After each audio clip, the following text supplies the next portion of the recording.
Good evening, all. I am Lakshman Patil. On behalf of MCure Pharmaceuticals, I welcome all the delegates and faculties for this no thrombosis live workshop session. So, no thrombosis is a real-life challenging cases of clinical cardiology, particularly related to patients with CAD, PAD, DVT, PAF, and COVID-19 coagulopathy. I am very happy and to present that our no thrombosis platform has got the best healthcare excellence award in the year 2021 for most engaging scientific platform from pharma company. So with that, this is a very interesting and engaging platform.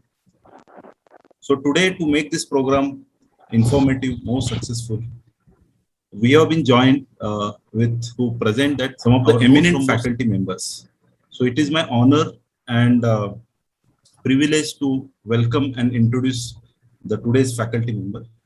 So for this today's program, we have Dr. Professor S.C. Manchandana sir, who is our course director. Sir doesn't require any introduction, but as the tradition calls for, it's my honor to introduce our course director. So Dr. Manchandana sir is consultant cardiologist at Sir Gangaram Hospital, Delhi. He is a senior consultant and coordinator of DNB of National Board of Examination and a former professor and head of department of cardiology faculty at AIIMS, New Delhi. Manchandana sir has worked at AIIMS for 36 years and he has superannuated from institute in 2003 to join Sir Gangaram Hospital in Indian capital city, New Delhi. Sir, S.C. Manchandana sir has presented numerous research papers and has written several journals. So I thank you, sir, for accepting this invitation and being part of this program as a course director. Today, we are also joined for this program with Dr. Rajneesh Malhotra, sir, who is our one of the moderator for this today's program. Sir has completed MS, MSc, FIACS. He is a principal director and head cardiothoracic and vascular surgery, Max Delhi and NCR Hospital, Max Institute of Heart and Vascular Sciences. Dr. Rajneesh sir have more than 30 years of experience in the field of cardiothoracic and vascular surgery. Dr. Rajneesh sir has presented numerous research papers and has written several journals. Thank you, sir, and I welcome you to this program. The second moderator for today's program is Dr. Y.K. Arora, sir. Dr. Y.K. Arora, sir, has completed MD Medicine and DM Cardiology. He is a renowned cardiologist in New Delhi. He is a senior interventional cardiologist at National Heart Institute of New Delhi. Dr. Y.K. Arora, sir, for the past 36 years, he has worked. He's working in the cardiology as a cardiology doctor and has gained proficient skills and knowledge in this segment. He has been awarded with various awards, including awarded as a CSI Fellowship by Cardiological Society of India, and he is a Lifetime Achievement Award from WCC PGC. Thank you, sir, for accepting the invitation and being a moderator for this program. I welcome you to this program, sir. Then today we have three speakers who would be presenting their cases and giving us more in-depth about these cases. So the first speaker for today's evening is Dr. Navjit Talukdar, sir. Dr. Talukdar has completed MBBS, MD Medicine and DNB Cardio, and he also has got FESC. Sir is presently working as a senior consultant interventional cardiology, electrophysiology and pacing in Batra Hospital and Medical Research Center, New Delhi.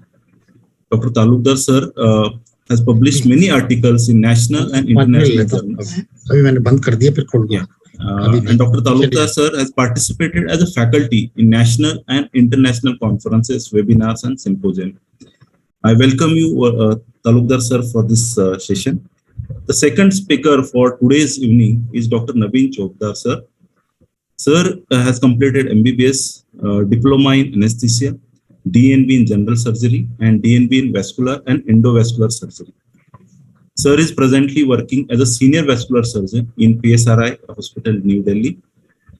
Sir is expert in open vascular cases, endovascular, hybrid vascular procedures, vascular traumas, and state-of-art diabetic foot care.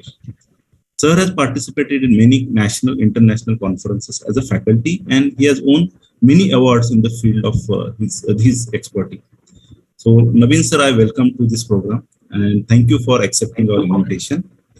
And the third speaker for today's evening is Dr. Rahul Jain sir. Dr. Rahul Jain is a senior consultant physician at Department of Internal Medicine, Fortis Hospital, 89th North Specialty Clinic, Delhi. Dr. Rahul Jain has more than 16 years of experience. He is a life member of Indian Medical Association, and he has many articles published in national and international journals. With that, I would now request our post director, Dr. Manchandana sir, to take the session forward. Over to you, sir.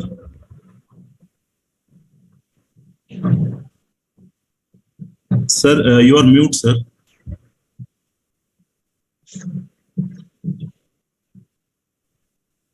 So we can't. Yeah. Now. Am I audible now? Yes. Yes, sir. Yes, sir. Good evening, friends.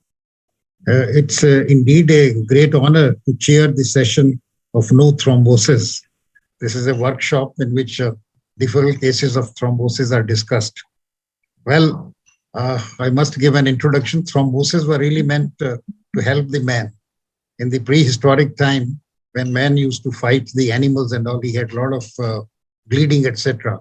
So the nature made such a good coagulation system that he did not need any doctors at that time. Of course, he was living in caves, and it is a fact that they used to heal themselves. And the nature made a very elaborate coagulation system so that we can live and we don't die because of bleeding and all. But what has happened is, over the years, as our lifestyle has deteriorated, the same thrombosis has become our biggest enemy, actually. Actually, these clots have really taken a huge toll of human life, and these are all related to our unhealthy lifestyles. The leading is, of course, coronary artery disease. We have seen that it can be blocked, and similarly, we have seen the carotid arteries and all that peripheral arteries. All these can be blocked, and they have really caused more problems. So the clot has become our own enemy, not only on the arterial side, but also on the venous side. The venous thromboembolism, pulmonary embolism, etc. is very, all I think related to our unhealthy lifestyles. And for some reason, we have got these problems. We all know that. Now, fortunately, we have got very good now agents which we can take care of these clots judiciously. Especially, I think the biggest advances in the pharmacology of heart treatment during my lifetime has been these NOVAX, or novel oral anticoagulants. Earlier, we were struggling with vitamin D antagonists, and we had a lot of problems, you see, unreliable complement time and variability and so on. I think this has made our life very easy. These are extremely useful drugs, and I think in 10 years, they have become the most popular drugs and have been used not only by cardiologists, by the vascular surgeons, for especially prevention of strokes and atrial fibrillation. But they have a lot of other uses also, for example, even in normal sinus rhythm, as I said, even thrombosis, pulmonary embolism, and even in coronary artery disease.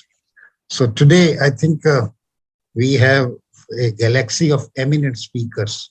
And this is a very unique conference. I have never attended a conference in which cardiologists and vascular surgeons are sort of having the same platform. So we will learn a lot from each other, because we cardiologists have a limited knowledge about the peripheral vascular part. We actually ignore it and all that thing. And I'm sure we will have a lot of good lessons to learn from each other. And I'm sure there'll be a very good panel discussion. So I am sure we are going to have a grand feast, because we have very eminent speakers who are going to talk on different aspects of thrombosis, both in the peripheral arteries, deep veins, and also coronary artery disease. And I'm honored that we have two most outstanding cardiologists and cardiac surgeons as the moderators. So I have very little to do.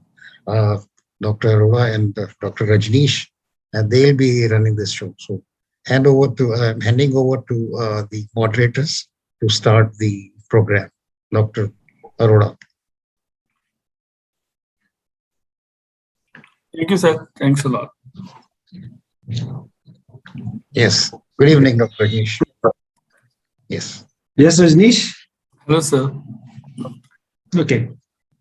Thank you very much, sir. The thing is, rightly said, today's platform is a wonderful platform. We have got specialists from all the faculties, and definitely is going to be a very fruitful discussion. And as you conveyed very, very clearly, in last 10 years, the way the NOACs have come, the market and the left and right we are using, and it has given the results. Now, the latest addition in the kitty is the small doses Novex, particularly rivaroxaban, 2.5 milligram BD, which is doing a wonder. And we all know COMPASS trial, of course, the speakers will be elaborating on that.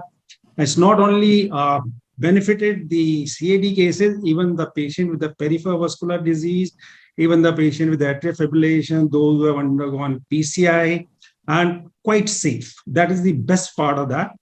So with that, I'll not be wasting much of the time. I'll be just handing over this mic to my co-moderator. And after that, we go ahead with the speakers one by one talk. And we'll have discussion. If Dr. Manchanda permits, we'll have discussion the last, so that we save on time and we write down our questions and comments. And once all the three speakers are finished, then we'll have a discussion. I agree with that entirely. Yes, I agree.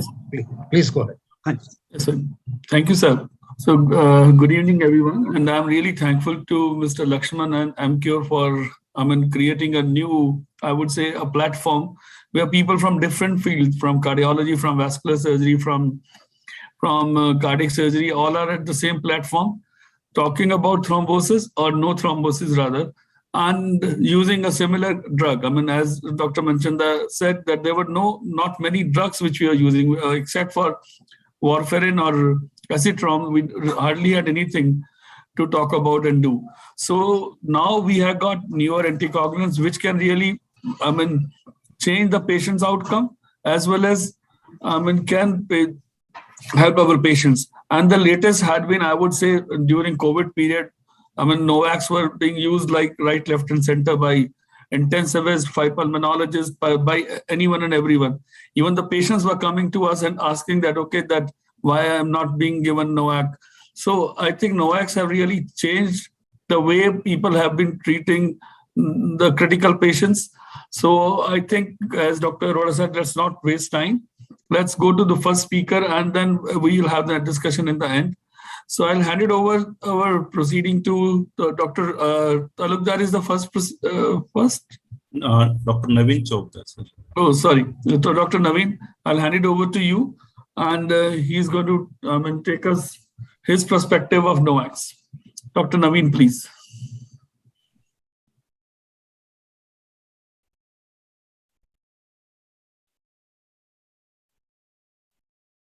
Dr. Naveen, you have to unmute yourself.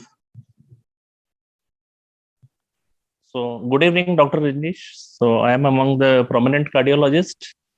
So I'll be talking on the PAD management new dimensions. Outline will be, can you hear me all? Yeah. Sir, can you please share your presentation? See that you have to do it. That your presentation is there with you, sir? Yeah, presentation is there with me, but I am not that friendly with the device here. Oh, so can you please just mail it across to me, sir? I'll just putting my email ID. I will share from my end. Yeah.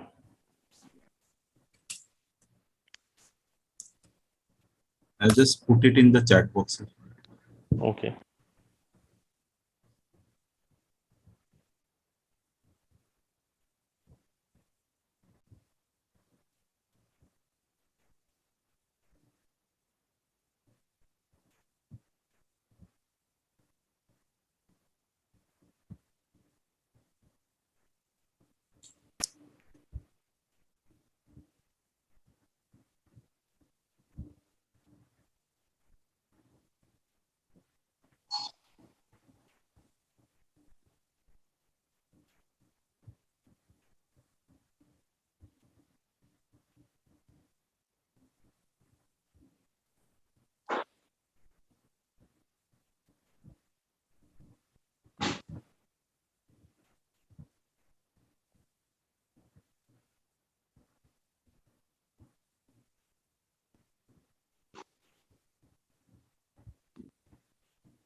So, done from your end, sir? Mail? Yeah. Not received.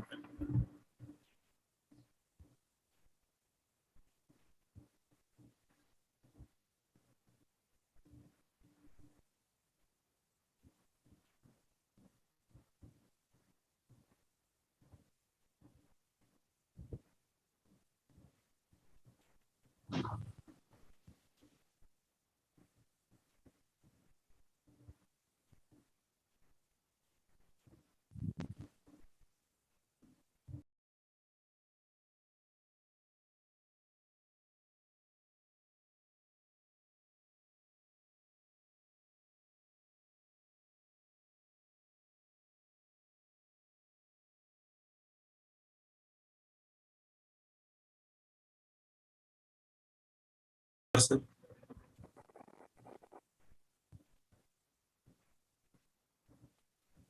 Can you Hello. tell me how to go about it? Am I audible? Yeah, yeah.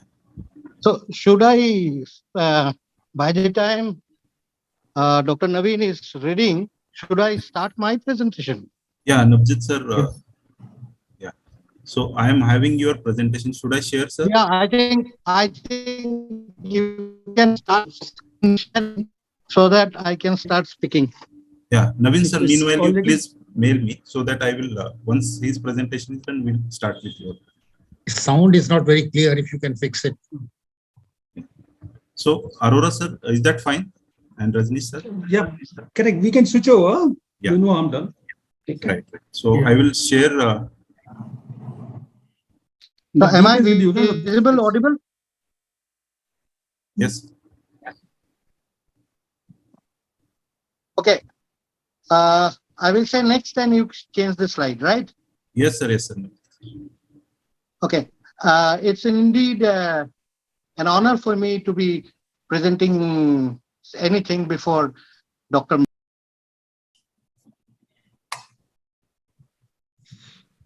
Y.K. and Dr. Rajnish. I am really privileged to be there in front of you.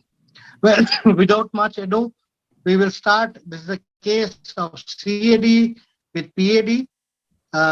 It is a part hypothetical data. So it's a 61-year-old male patient who had come with chest discomfort and class 3.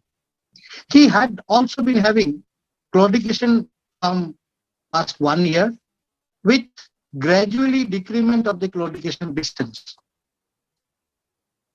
He is diabetic, hypertensive, CAD, underwent stent to LAD around 12 years back. Subsequently, he also needed CABG with 2 grafts, and thereafter,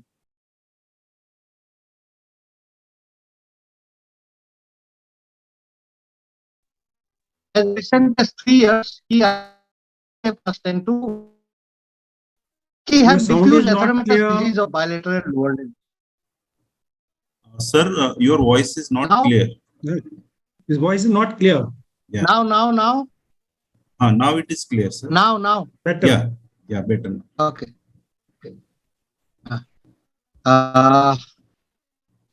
He had sinus rhythm with LVH-like changes in the ECG.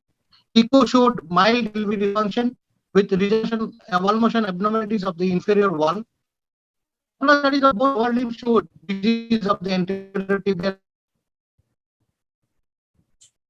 Sir, I think there is, voice is not that proper, sir.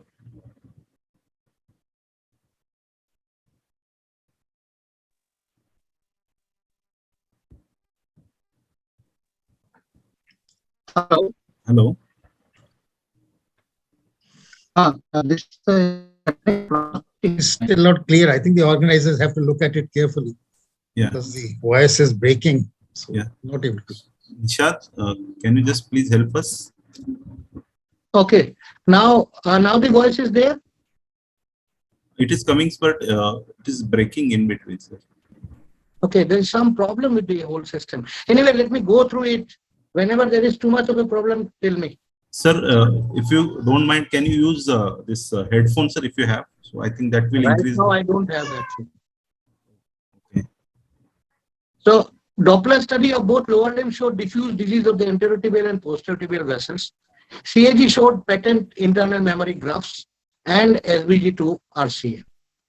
And LAD and RCA had total occlusion and circumflex had mild CAD. The diagnosis of CAD with PED was made, and subsequently the patient was given some treatment. Well, this is the kind of model treatment we give nowadays. Aspirin 75 milligram once daily, rivaroxaban twice daily 2.5 milligram, rosuvastatin of 20 milligram daily, metoprolol, ramipril, ranolazine, and of course the standard diabetic treatment of sitagliptin and metformin. Well, why did we do that? Because our paradigm of managing the chronic ischemic heart disease along with so-called chronic stable angina had changed after the rich registry data was out. Now, this registry had got more than near about 65,000 patients, and they were followed up for 4 years, and who were more than 45 years old. They calculated the risk of CV death and stroke at 4 years. And when they analyzed the quartiles, they found that when only there was a conglomeration of risk factors with no overt disease, then the risk of having events was 9.1%. When there was stable atherosclerotic disease, meaning the patient had got evidence of some intervention or something, some treated CAD or PVD before, then the event was 12.2. But hold on, if the patient had definite ischemic event in less than 1 year, then the risk exponentially rose down to 21.1%. It was similar if the patients had got some events at more than 1 year. So current medical treatment consists of 4 pillars like lipid lowering, blood pressure control, blood glucose control, and antithrombotic protection.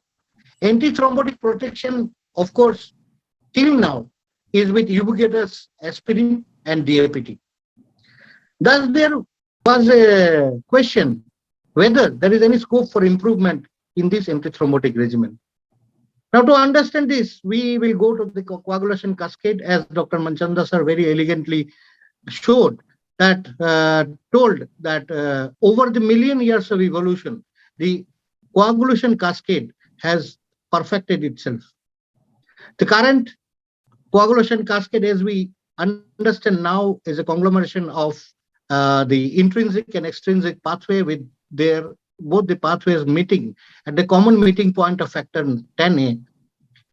And from there on, various other factors like fibrin formation, fibrin monomers going to fibrinogen to fibrin, then fibrin polymers, all these factors comes and takes place. Well, if we see target the factor 10A, then we find 2 novel oral anticoagulant agents like rivaroxaban and enempixaban are effective. It must be mentioned that traditional vitamin K dependent antagonists are only effective in some pathway. It doesn't affect the final common pathway. So there lies the advantage of the NOAC.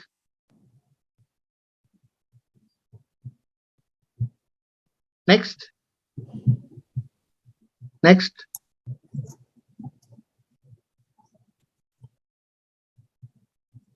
Now, antithrombotic strategy, we all know when patient is on stable CAD with aspirin monotherapy, if they have got history of multivessel CAD or MI more than 1 year or less than 20 years ago, and with additional modifiable risk factors or ASCVD parameters, then the indication for oral anticoagulation, if there is atrial fibrillation or high risk features of life-threatening bleeding, anemia, etc., this must be excluded.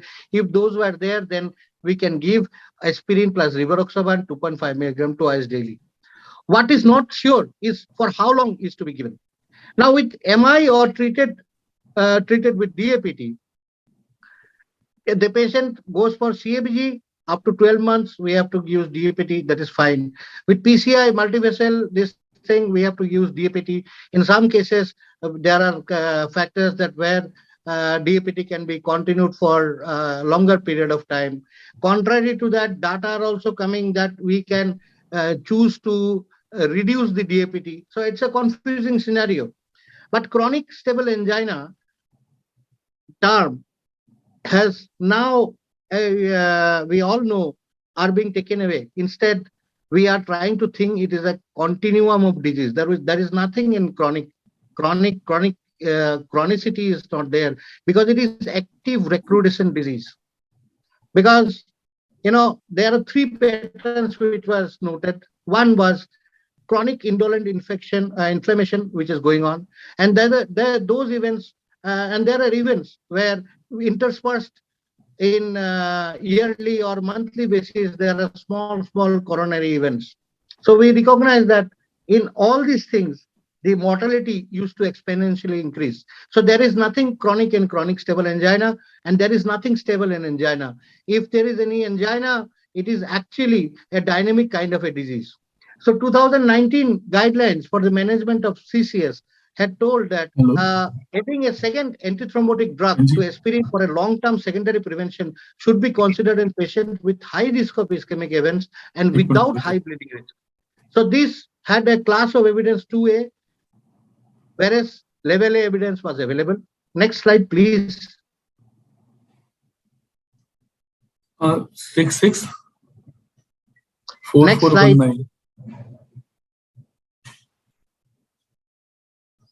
Next slide, please.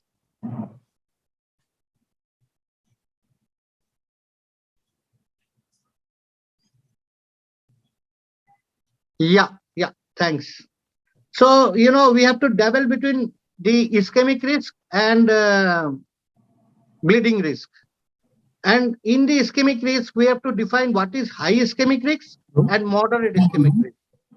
High ischemic risk obviously is diffuse multivessel CAD with at least one of the following, like whether there is diabetes or recurrent MI or P or CKD with Rajneesh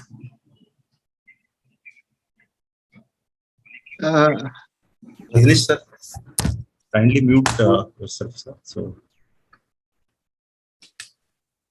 backend team can mute others. Should I continue? Yeah, yes, sir, please. Next slide.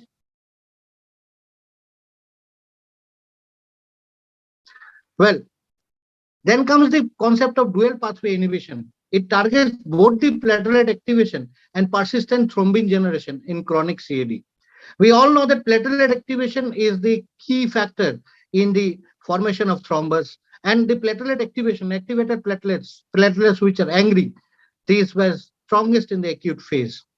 And these, of course, is the background of the bass guitar is played by prolonged thrombin generation. Thrombin is one of the strongest activator of platelet, and of course, it is also a potent vasoconstrictor. Next. Okay. Now, antithrombotics for secondary prevention, we can see the trial-based complication, this thing. When we use see the Capri trial, it reduced MACE by 9%, CV death by 8%. Stroke was not much reduced, but mostly composite endpoint was reduced. But it also reduced major bleeds in the tune of 27%. In Charisma trial, mostly done in CAD patients, the gasto major bleed was high. Pegasus with ticagrelor 90 and aspirin, they decreased MACE by 15%, but TIMI major bleed was increased.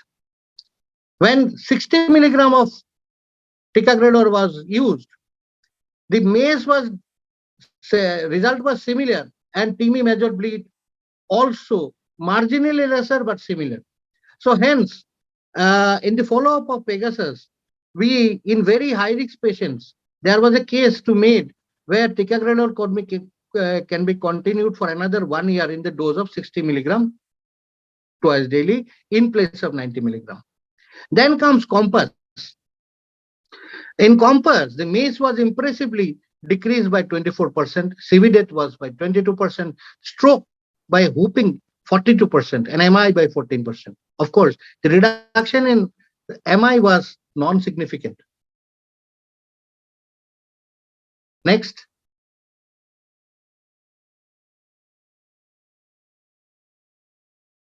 Well, the patient profile based on the COMPASS inclusion data, patient must there should be previous MI within the last 20 years or multivessel CAD, or patient have undergone either a bypass or a multivessel PCI. Patient with CAD must also meet at least one of the following: more than 65 years or less than 65 years, plus other risk modifiers like atherosclerosis in more than 2 vascular beds, or 2 additional risk factors like current smoking, diabetes mellitus, EGFR lesser than 60, or having heart failure, or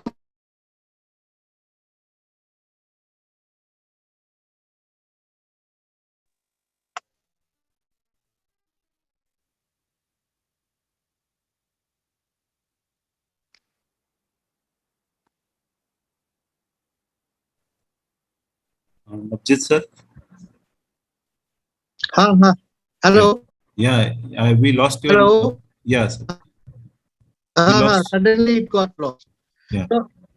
So for the PAD patient, there should be prior revascularization procedure, or previous limb or foot amputation for arterial vascular disease, or intermittent claudication, and one of the more of the following: ABPI of less than 0.9, significant PAD more than 50% of the vascular bed, documented angiography or Doppler ultrasound studies, and previous carotid or asymptomatic carotid artery stenosis 50%. Next. Next. Yeah, is there?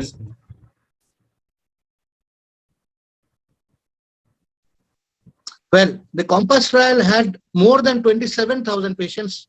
They were subjected to either rivaroxaban 2.5 milligram twice daily, or aspirin 100 plus aspirin, and rivaroxaban 5 milligram twice daily, and only aspirin. And they followed out for 1.9 years. Next. Next. Next slide, please. Yeah, it's there, sir. Okay. So the COMPASS main trial outcomes was when rivaroxaban was used with aspirin, compared with aspirin only, MACE was reduced by 24%, benefit increased by 20%, mortality reduction was 18%. The mortality reduction of 18% was the most impressive thing. However, there was no benefit from rivaroxaban alone. The primary outcome was 24% lower with rivaroxaban 2.5 milligram twice daily plus aspirin rather than aspirin alone. It was also seen that when we use rivaroxaban 5 milligram twice daily, the incidence of bleeding increased without any additional anti-ischemic benefit. Next. Next slide. Yes, sir.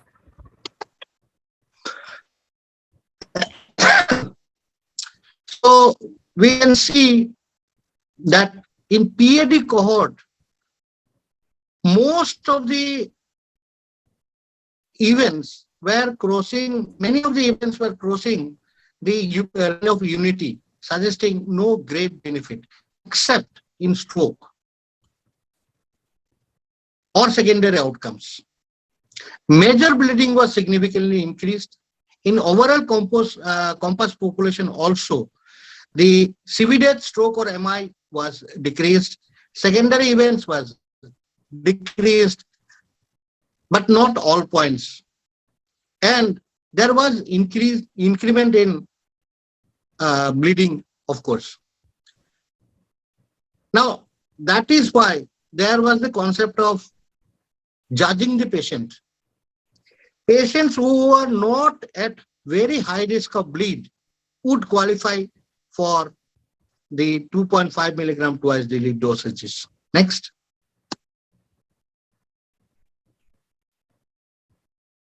Now, the clinical implications are different. Who are to be considered for the COMPASS data?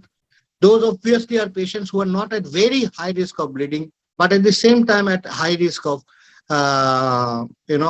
ischemic events. But paradoxically, in real life, actually patients who are at high risk of ischemic events are also at high risk of bleeding. So there comes the dichotomy of data. Then comes the switch from dual antiplatelet therapy to dual pathway therapy. When is to be done? How is to be done? Now, dual antiplatelet means either aspirin plus clopidogrel or ticagrelor or prasugrel. And dual pathway inhibition obviously currently means only rivaroxaban and aspirin. So 2019 NICE guideline had told that rivaroxaban plus aspirin is recommended as an option for preventing atherothrombotic events in adults with CAD or symptomatic PAD who are at high risk of ischemic events. So many of the questions remains unanswered, like what happens in those patients who are at very high risk of ischemic events and very high risk of bleeding events also. Number one. Number two, we all know that even though we have good antiplatelet agents, but the ideal antiplatelet, we cannot use in less than 60 kilos. We cannot use in prior history of stroke. Ticagrelor we have to use twice daily. Again, after 2 years, what? Whether to be shifted to the dual pathway inhibition or dual pathway inhibition to be started early. Because at the same time, the GLASSY trial and many other trials also shown that premature, the withdrawal of aspirin might do good because aspirin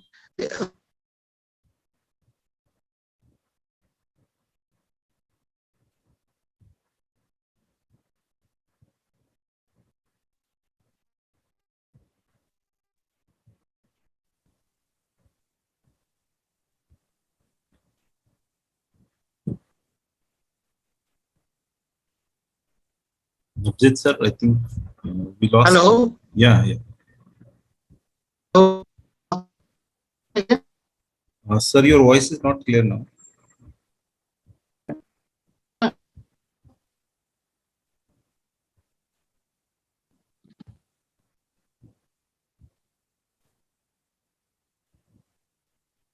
Lakshman, I think there's something wrong with the audio there. Yeah. So let's. Hello? Hello? Now you're audible.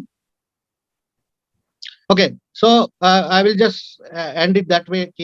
Lot of data is to be churned only on the basis of COMPASS trial. I think it is too premature to deliver antiplatelet antithrombotic in the way like we do in all patients. At the same time, newer thought is required. We have paradoxical thoughts.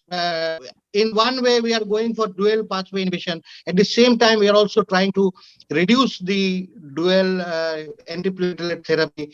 All this thing is there. But yes, dual pathway inhibition appears to be the more as a process.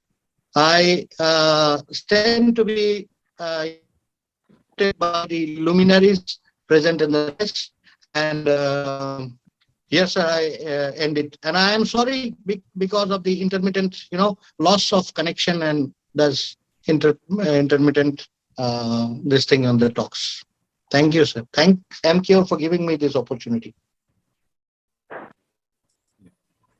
Thank you, sir. Sir, should we start with then the first presenter, sir? Yeah, I think Dr. Naveen, can you start? Then we'll have the discussion at the end. Yeah. Yes. So I will start sharing sir's presentation. I have received his presentation, sir.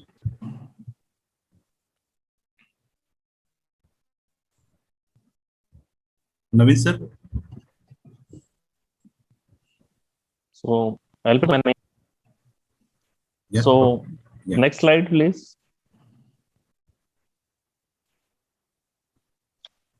Outline will be the epidemiological aspects, PAD management, 2 dimensions, that is dual pathway inhibition therapy, and the summary. Next slide, please.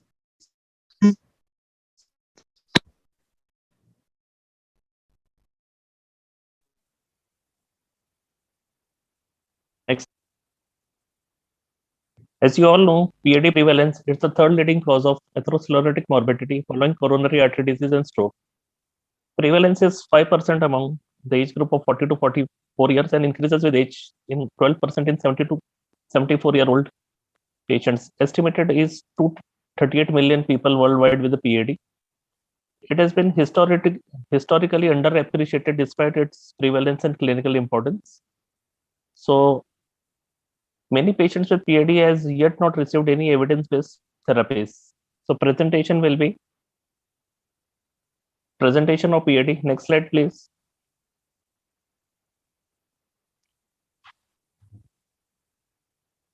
So as you all know, presentation of PAD, atherosclerosis affects the aorta, coronary artery disease, peripheral artery disease.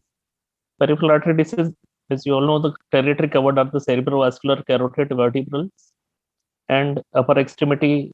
The presentation will be like subclavian steel, pain on exertion, digital symptoms, acute ischemia, and lower extremity disease, that is lead, typical claudication or typical symptom, sometimes progressing to critical limb ischemia, acute limb ischemia. Next slide, please. Cumulative incidence of major adverse CV events, PAD. 14.9% of the PAD patients have MI or stroke.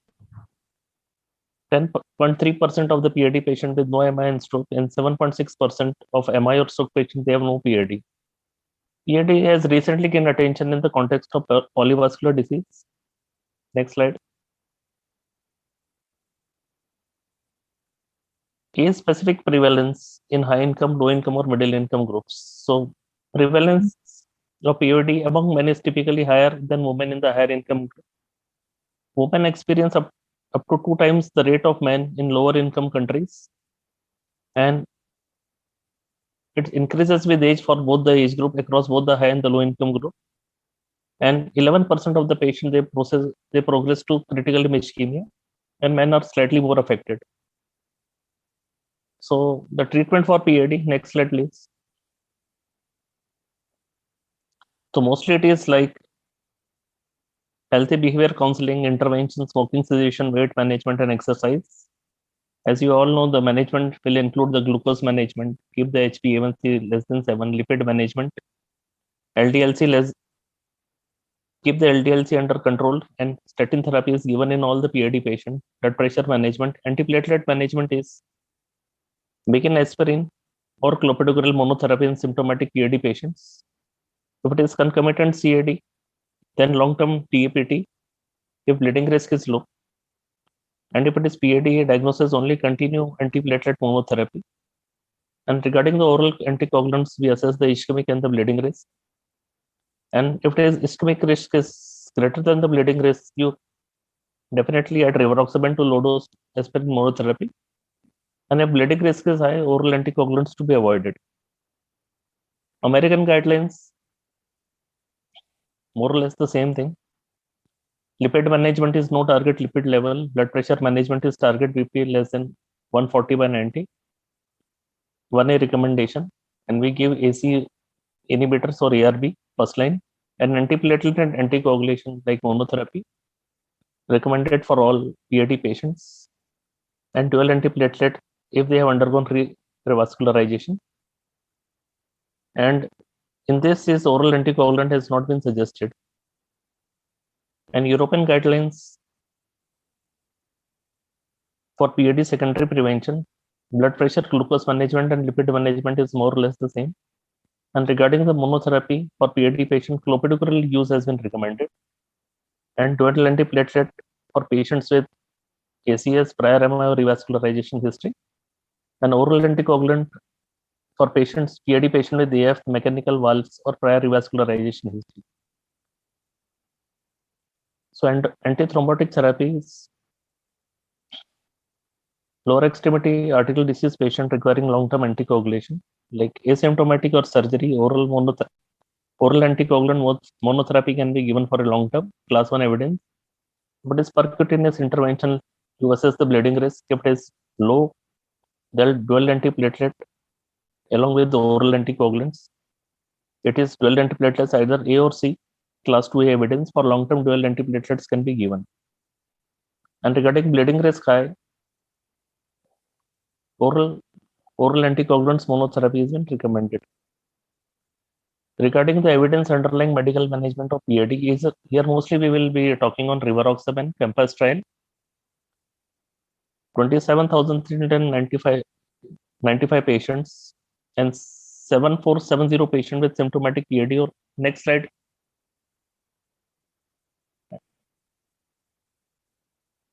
So here we will be talking mainly on the medical management regarding the anticoagulation, rivaroxaban CAMPAS trial 2017. Here the patients were 27,395 patients with 7,470 patients with symptomatic PAD on enrollment. Hazard ratio definitely 0.72, and definitely they reduce a major cardiovascular event or and major limb events over aspirin. Clinical benefits with preventive treatment is like smoking abstinence, definitely reduction of cardiovascular mortality. Next slide. Smoking abstinence, reduction of cardiovascular mortality, cholesterol lowering, definitely reduction in the intermittent claudication 38%, and 66% increase in pain-free walking following 1 year of treatment. And blood lowering agents, definitely 53% reduction in cardiovascular events, and 24% in pain-free walking, and 17.5% improvement in maximum distance walking. ABI definitely improved from 0.59 to 6.64. Regarding the ESA and DOACs, 28% net clinical benefit, 46% reduction in major adverse limb events, including major amputation with hazard ratio 0.64. The patient group who are the potential candidates for dual pathway inhibition, like CAD, CAD plus PAD, post dual antiplatelets, and PAD patients. Next slide. Next slide. So guidelines for peripheral arterial disease based on European Society of Vascular Medicine, based on the CAMPAS trial. So they recommend the aspirin 100 milligram per day and rivaroxaban 2.5 milligram twice a day should be considered in PAD patients without high risk of bleeding or any other contraindication. Class of recommendation to a level B evidence. Next slide. So regarding summary regarding the rivaroxaban in context of PAD CAMPAS trial. So total patients were 27,395. 3 arms were used: rivaroxaban with aspirin, rivaroxaban alone, and aspirin. And definitely efficacy outcome was better with the regarding cardiovascular death, stroke, or MI was definitely better with the rivaroxaban plus aspirin. And major bleeding was definitely higher with the rivaroxaban plus aspirin group, and also fatal bleeding and symptomatic bleeding into critical organ was higher with the rivaroxaban plus aspirin group. CAMPAS lead patients only, again the 3 arm, and major adverse limb event was definitely better with the combination drug, and bleeding ratio was definitely higher. And regarding the Voyager PAD,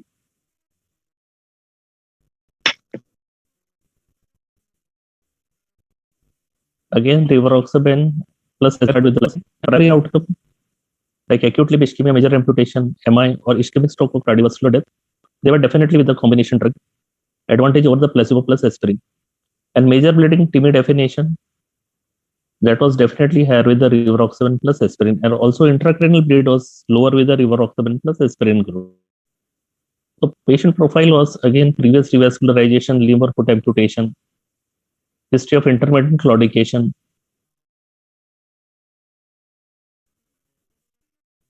like you see for the ABI less than 0.3 greater than 50%. Regarding carotids, it was stenosis greater than 50%, and CAD patients with low ABI less than 0.9. Again, the male or major amputation, there were definitely better with the rivaroxaban plus aspirin group. Hazard ratio of 0.69. So it is definitely the combination drug is superior to the aspirin alone in averting major cardiovascular events or major adverse limb events or major amputation with a relative risk reduction of 31%. In the graph, definitely the advantage is there of the rivaroxaban plus aspirin. Regarding the Voyager PAD vascular outcome study, In those patients with endovascular or surgical revascularization, again, it was compared with a placebo and aspirin. And primary outcome was definitely better in the rivaroxaban aspirin group, 17.3% versus 19.9% in the placebo aspirin group. Acute limb ischemia was also definitely better, and major bleeding was definitely more in the rivaroxaban aspirin group. So definitely patient with lower extremity peripheral arterial disease undergoing revascularization, rivaroxaban and aspirin was definitely a reduction in major adverse and cardiovascular events. So regarding the summaries, PAD is definitely a devastating disease with high morbidity mortality. So it is definitely undertreated. And if suppose patient develop major adverse limb event, is definitely associated with a poor prognosis. Antiplatelet therapy is the cornerstone, along with clopidogrel decreasing limb event, stroke and AVI, even above aspirin. Newer alternative, definitely rivaroxaban adds to a growing list of effective medication by addressing atherothromboembolism, a common source of complications. So definitely combination is better in reducing the complications. So here I finish my presentation. Thank you very much.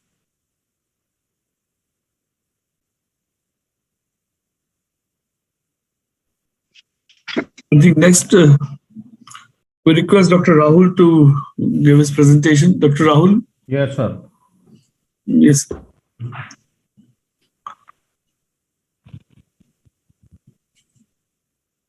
My screen is visible, sir, is it? Yes. It is.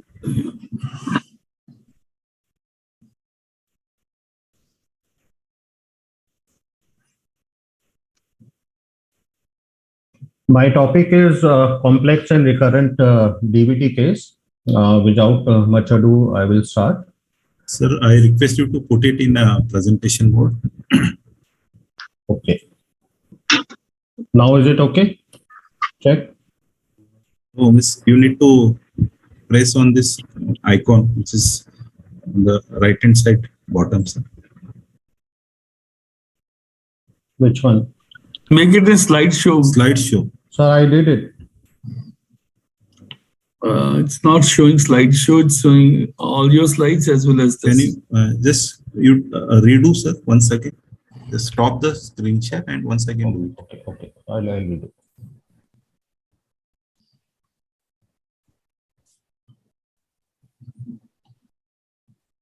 This one, isn't it? Yeah. Yes. Now press on that, sir.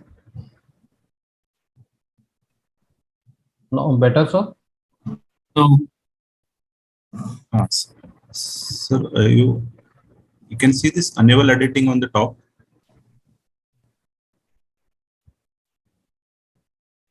Which one? Yes. You press on that first. Which one? Enable editing option. No, I can't see. Okay. So should I share from my end? I am Please, having please do. Please do. So you stop your screen. I did, yes.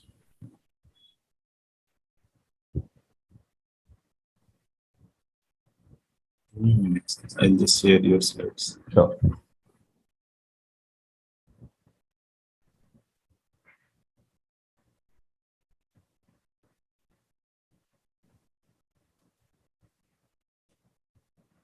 Yeah. Okay. Should I start? Yes, sir.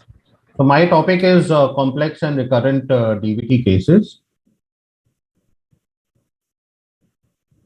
Previous slide, yes. Just to begin, the user guidelines, rivaroxaban is approved in India for the prevention of VT in adult patient undergoing elective hip or knee replacement surgery in a dose of 10 mg. Treatment of DVT and for prevention of recurrent DVT and pulmonary embolism. The dose will come later on in the presentation. For the prevention of stroke and systemic embolism in patient with non-valvular atrial fibrillation, for prevention of atherosclerotic events, atherothrombotic events in adult patient after coronary artery syndrome, and for prevention of atherothrombotic events in adult patient with CAD or symptomatic PAD, which Dr. Naveen just elaborated. Next slide. Patient with DVT, we all understand, are at risk of pulmonary embolism, which occurs when emboli travel through the heart and lodge in the arteries of the lung. 90% of pulmonary embolism are the result of DVT, and 82% of patients with acute PE have a detectable DVT at the time PE is diagnosed. Next slide, please. So these are the set of patients which are greater risk of VT recurrence. Elderly male having index episode of proximal DVT of left thigh around 3 weeks ago, which has not been identified. Again, an elderly lady with CKD can have a recent VT because of multiplicity of pathophysiology. A middle-aged gentleman who's obese has been a frequent traveled, and he just returned from a business travel and reported swelling and pain in the right leg. So these are the types of DVT that we may encounter. The first is called an unprovoked DVT. The second is a provoked DVT, provoked VT, and again a provoked VT. Next slide, please. So if we talk about a provoked VT with risk factor which are not related to surgery or trauma, 1 in 10 patients have a risk of recurrence at the end of 1 year. Next slide. Provoked VT with a transient risk factor have a slightly lower risk in 1 in 14. And patients with provoked VT and transient risk factor also face a high risk of recurrence. For example, our index patient who has been a frequent traveler and he is also obese, this gentleman will have a risk of recurrence in tune of 1 in 40. Next slide, please. So there's a robust evidence for the base of rivaroxaban in VT patients. Rivaroxaban has evidence from an acute to extended VT treatment for up to 24 months. So this is how we must be placing rivaroxaban in treatment or of our DVT patient with a background of a robust evidence for up to 2 years. Next slide. Rivaroxaban has also shown a consistent efficacy from acute to extended treatment in VT. So across the spectrum of VT, whether it is an in-hospitalized patient who has been just diagnosed with a thromboembolism, who a follow-up patient, rivaroxaban has been superior to enoxaparin and has had decreased risk of recurrences as compared to enoxaparin in the follow-up period. Next slide. Rivaroxaban also provides a reassuring safety profile from acute to extended treatment in VT, and of course there is always the risk of always the convenience of taking a tablet rather than taking a subcutaneous infection. Next slide. So clinical choice, who currently receives extended duration treatment and what should be the ideal patient? Next slide. So if we go back to the case of one woman of a 65-year-old lady, obese, she went laparoscopic cholecystectomy a week ago, received in-hospital thromboprophylaxis with low molecular weight heparin, and now presented with pain and swelling in the left calf. The ultrasound confirmed a thrombus extended into the popliteal vein. Next slide. So these are the choices that we have: NOACs, low molecular weight heparin, or no, and do we admit her to the hospital? These are the common questions we face on a day-to-day practice. Next slide. Ultimately, she was given a rivaroxaban tablet 15 mg twice for 20 days, followed by 20 mg once in a day. Next slide, please. Then the question arises, at the end of 3 months, what would we consider a treatment extension? What would be the duration of treatment extension, whether 6 months, 12 months, or whether it should be indefinite? Next slide. Another patient, he's an obese patient who's a frequent traveler. He again complained of swelling and pain in the right leg and was diagnosed with a femoral vein thrombosis. Next slide.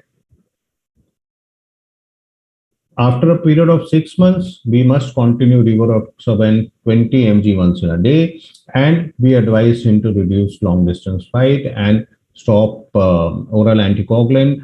Advised to lose weight and then stop oral anticoagulant, stop oral anticoagulant, or admit to the hospital. This is what our choices will be. Next slide.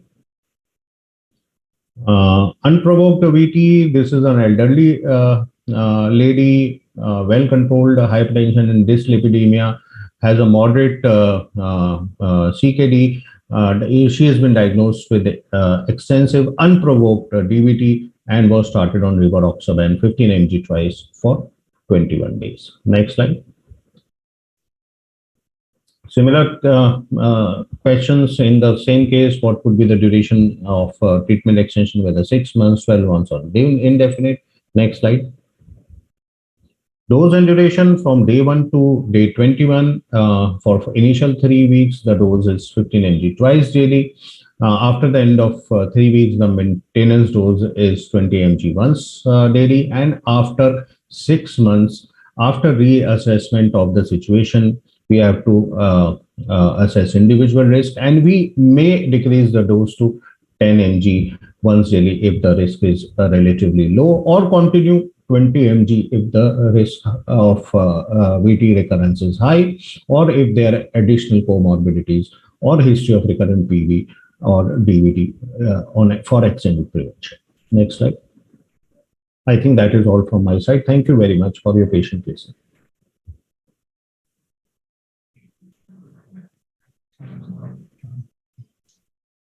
Yeah, thank you very much, sir. Over to Rajni, sir.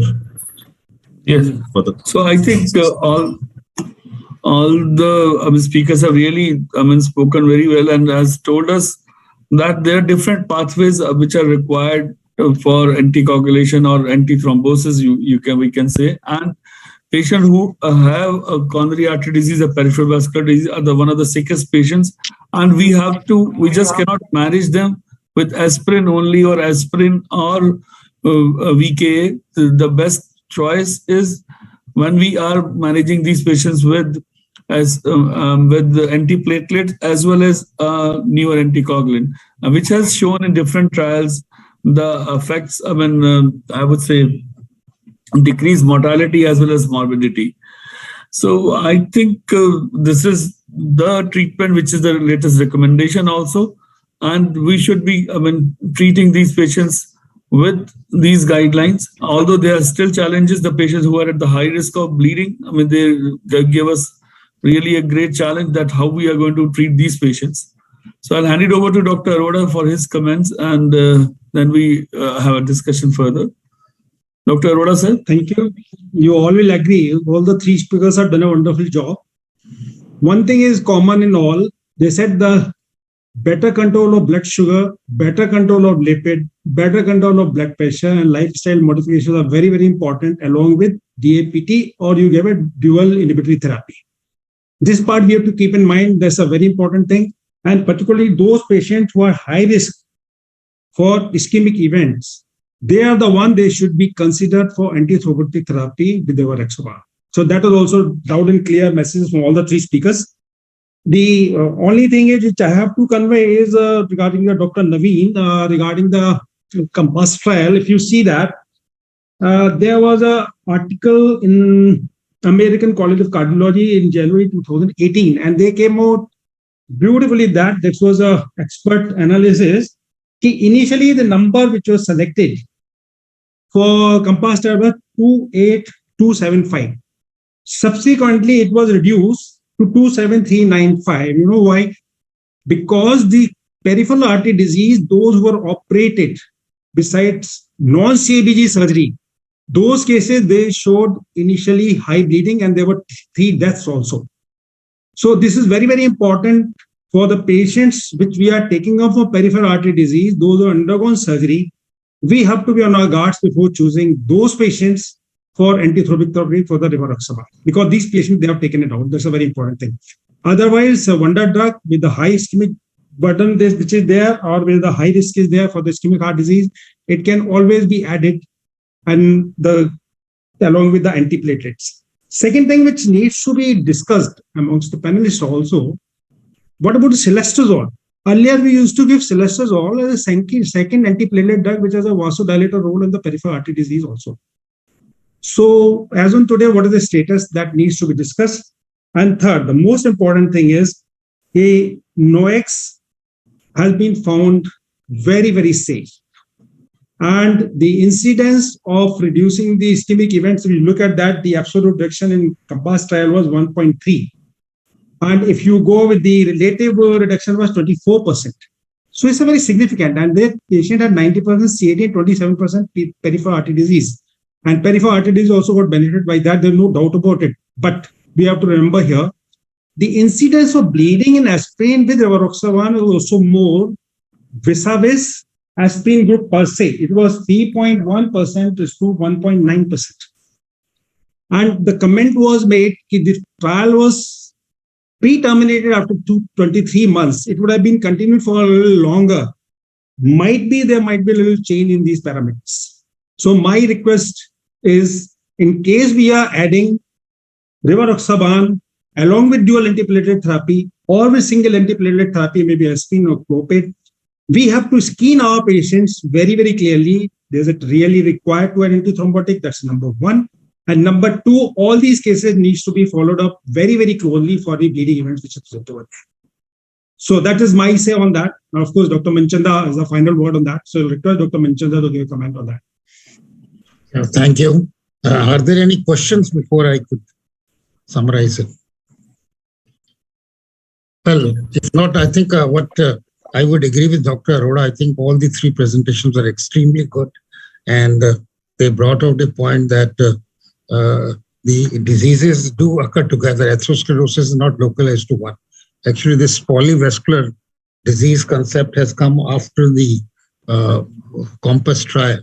Actually, we miss it quite a lot. We never look at the lower limb pulsations and all. So since this trial, I asked some of my residents to really feel the lower limbs or feel the carotid or a bruit there. And we did find that a significant number of patients have polyvascular disease. And for polyvascular disease, the risk is very high. We know that prognosis is. So you have to do something more than the usual lifestyle and the lipids, etc., etc. And for that, it might be very good to use this rivaroxaban 2.5 milligram twice a day, only in patients who are at low risk. My only comment is that, you see, in COMPASS trial, aspirin has been used. And now the interventionist, Dr. Arora can mention on that, are trying to get rid of aspirin. You see, aspirin-free follow-up now. There are trials now that, because the reason why they want to get rid of aspirin is because they found that if you give aspirin, the bleeding risk is much more. And there are small studies to show that if you use clopidogrel plus rivaroxaban, the bleeding may be less. Although this study did not do it, I do not say that. But I think if this trial had used clopidogrel, that might have been a little better, and the bleeding risk might have been much less. So these 2 points I want to say, that this polyvascular disease is not uncommon. And secondly, you have to use this in high-risk cases. Actually, we should look for this polyvascular disease, because atherosclerosis is not alone. At one time, we used to do the renal angiography in patients who were, we were doing coronary angiography, and 30 to 40%, I remember, they used to have some atherosclerosis of the aorta and the renal arteries, and many times they used to do all the wrongly angioplasties also. So I think atherosclerosis is a diffuse disease, and we must try to find it out. If it is there, then we have to go beyond the usual treatment, and then rivaroxaban might be a very good drug. Only one question I want to ask Dr. Jain. He has mentioned that the initial dose is 15 milligram twice a day of rivaroxaban. This is a pretty high dose. It's never been used. I wanted to know what are the side. Is there any bleeding risk, high bleeding with 15 milligram twice a day? It has never been used in any of those trials with atrial fibrillation. Maximum use was 20 milligram, and 15 milligram twice a day. Does it have long-term any side effects or not? Dr. Jain, I think, presented that. Naveen? Dr. Rahul? Or Dr. Rahul could answer. 15 milligram twice a day is all right. It doesn't have any high bleeding risk. So definitely will have more bleeding. There are no two doubts about it. They must have quoted from somewhere, some study. Naveen? Hello? This. Sir, can I come in? Yeah, please. Yeah, please. Sir, 15 milligram twice a day is actually, I had no dose. There is no evidence for it. I think while telling 2.5 milligram twice daily or 15 milligram twice daily, mein garbad ho gaya. It's actually 15 milligram once daily. No, it is or twice. 20 milligram once daily. It is unprovoked. If you saw that initially, 15 milligram twice a day, then 20. Yeah, I saw. 3 days, 3 weeks. उसका data नहीं है sir. There is उसका data. actually data नहीं है. Data is there of 2.5 milligram twice a day. This question is asked repeatedly. Why do you use 2.5 milligram twice a day, 5 milligram का भी data है. लेकिन compared to 2.5 milligram, 5 milligram twice daily increased chances of major bleeding. So 5 milligram is out. Yeah. 2% sir 2% intracranial hemorrhage बढ़ गया था. इसलिए sure. No, the third arm, that's why it is not analyzed. If you saw in the COMPASS trial, 5 milligram was used. The data was not analyzed because it increased it. It was never followed. So it was never followed. Actually, they hushed the data. Yeah. They actually hushed the data. That's the truth. Yeah. But sir, there are 2-3 questions which what I want to learn from you people, because you are the senior most persons and you have seen the antiplatelet game right from the ticlopidine era to this. So sir, the main question what I want to ask is, on one way we are trying to do dual pathway inhibition, but at the same time in post angioplastic patients who are this very bad patients, मतलब coronary artery disease हो गया, acute event हो गया, so those are bad obviously. Remove aspirin. But in these patients, we are trying to give aspirin plus rivaroxaban. So these two strategies, these two thought actually. So what is the intermediary way? Like what are the intermediary thought process in this? Are we completely sold to dual pathway inhibition, or we are stepping on two boats, dual pathway versus dual antiplatelets? That is the question of pondering. May I, sir? Yeah, please. 3 things here. The COMPASS trial was not for acute coronary syndrome. It was a chronic ischemic patients where one antiplatelet plus rivaroxaban was given. If you look at the ACS, ACS meant dual antiplatelets along with the rivaroxaban, 2.5 milligram PD can be given for a month. After that, we have to take it out and go with the single antiplatelet along with the rivaroxaban. That's the one choice, or we go over a dual antiplatelet. So it's a very important thing. That is with ACS versus chronic. That is with atrial fibrillation. Correct. Atrial fibrillation meant the trial which was there, pioneer atrial fibrillation trial PCI. So that's what I'm just telling. So there it has been indicated and they have given for 1 month after they have withdrawn. And so like you narrated earlier, here the clopidogrel with rivaroxaban was very safe. So the bleeding risk was very low. And that is the requirement as on today. This aspirin, if we go on a clopidogrel, again, I feel with Tika, the bleeding will be again more with the rivaroxaban. So clopidogrel will go safer with the rivaroxaban. That's my take. Okay, if we go with ticagrelor with rivaroxaban, the chances of bleeding will be a little higher.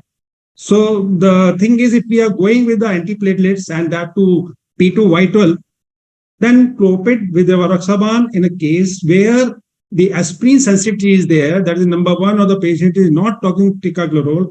In that situation, one of my primary PCI case, I had to switch over to rivaroxaban plus clopid because I had to take out the aspirin as well as ticagrelor both, and he is doing well. So that's another field where we can give. If the aspirin is not being tolerated, ticagrelor is not being tolerated, we can definitely add clopid to rivaroxaban in acute coronary syndrome also post PCI. Yeah, that we did even during the COVID era, because during the COVID era, lot of out of the way patients came. I got one patient where 2 grafts blocked at the simultaneous, 1 SES and 2 grafts blocked. The patient presented with inferior MI, CHB along with acute MR. तो acute MR को परसू करते गए पता लगा कि जो OM का graph था वो भी ब्लॉक थे. So opened up both. So this I will show it in some other forum. So many of the things that happened. There was one patient where we found aspirin sensitivity, and hence we had to do only with the clopidogrel and rivaroxaban. In some cases, apixaban. So things are opening up. Yeah, clinical judgment is the best. Sometimes you have to go off the guidelines, you see, and that is your common sense is much better than all these guidelines. We agree with you. Thank you very much. Any other comment and all that? No, I think it was a wonderful presentation. We all learned a lot. And so this regarding the tailor-made kind of antiplatelets for antithrombotic, even the clopidogrel, where we can't give aspirin ticagrelor, 75 milligram BD initially, along with low dose rivaroxaban 2.5 BD does well, without increasing any bleeding risk. So subsequently, of course, after a month or so of post-PCI, we can reduce to clopid to 75. So that will help. But we need a trial for that. You see, we need a trial. Something like Compass, which will use that. Thank you. I think it's my pleasant duty to thank all the speakers. They did an extremely good job, and the most brilliant moderators who did an extremely good job, and to the company MCure who have really helped us in increasing our knowledge. Actually, I have learned quite a bit, because to hear from the vascular surgeon for the first time about peripheral artery disease, it's a neglected field as far as cardiologists are concerned. And I at least have learned a lot, and I'm sure you all have learned a lot. Thank you again, once again, the moderators and the speakers. Sir, before you leave, your comment on Celestuzol in peripheral artery disease. Yeah, it was Rajneesh. Yeah, I know my vascular surgeons also use it. All the 3 drugs also. We have used in angioplasty also sometimes. Before these things were available, all the 3 drugs we used to use. You remember that long back. So I will ask the vascular surgeons. Dr. Rajneesh is here. Yes. So we were previously using it. I don't know whether they are using it now or not. I think it's not available, and most of them are not using it. Good. Vascular surgeons, if they can just highlight that. I didn't find anywhere the name of Celestuzol in a peripheral artery disease. I'm not going off-road. Still, I'm using my patients along with antiplatelet. I think they're not using it. At one time, it was being used. Yes. I think peripheral artery disease, as somebody said, has remained a neglected field. There are really no guidelines for that. We do not know how much LDL should be reduced and all, how much strictly we should be and all that thing. Because peripheral artery disease, I think, should not be taken lightly, as somebody said. It is usually associated with other atherosclerosis, which could be very serious, and coronary artery disease is very common. That's right. Thank you once again, all of you. Thank you very much, sir. It was indeed a nice and very fascinating discussion, and we had an excellent presentation. Just to keep you abreast, sir, there is no Compass data for Indian patients. So as a company, we have taken that project, sir. And there are almost 400 patients we have recruited so far. With going guidelines, means following the Compass guidelines for Indian patients. So I think maybe within a period of 1 year, we'll have an Indian version of Compass. So that would further give us more insights on rivaroxaban as a molecule per se for Indian perspective. So with that, sir, I must thank you for sparing your time and making this today's meeting interesting and informative. Thank you very much, sir. Thank you. Thank you. Thank you, Lakshman. Thank you, Dr. Thank you. Rajneesh, thank you. Thank you, sir. Thank you.